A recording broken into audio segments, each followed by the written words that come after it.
awesome journey because all the coaches are very supportive. I was able to interact with the coaches very easily. If I had a problem, I knew they were there and I could count on them.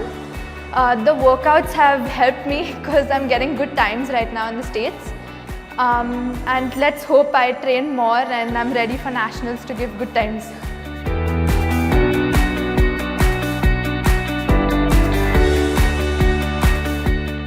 I love the pool.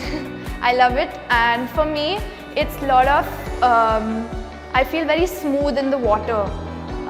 When I'm in the water, I feel like the water and I are one. So it's honestly an awesome feeling. We haven't been able to swim continuously for 2 years now.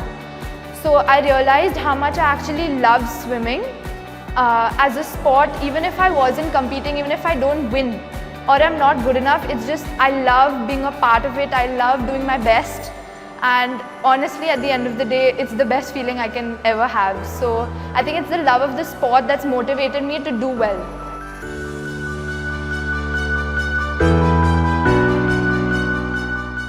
I would like to say me, but at the end of the day I am my greatest inspiration because I always set target times for myself before a competition, and somehow every race I always break those target times.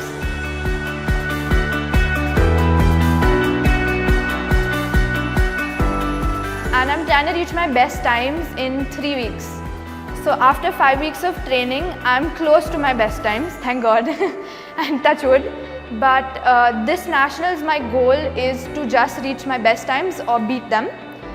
And then I will start working towards the Asian Games and World Championships and Olympics. I want to try and get either the A-cut times, because A-cut means direct entry. So I will hopefully reach there, and I'll do whatever it takes to reach there. I'm ready.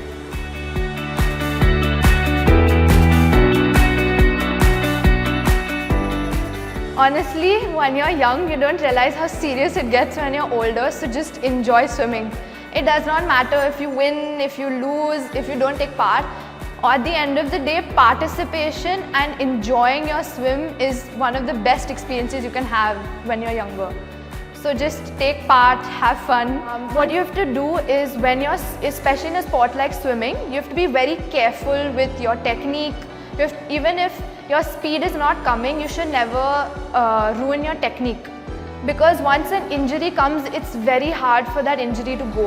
And it ruins your career, it ruins that time that you actually can give to yourself to swim and improve.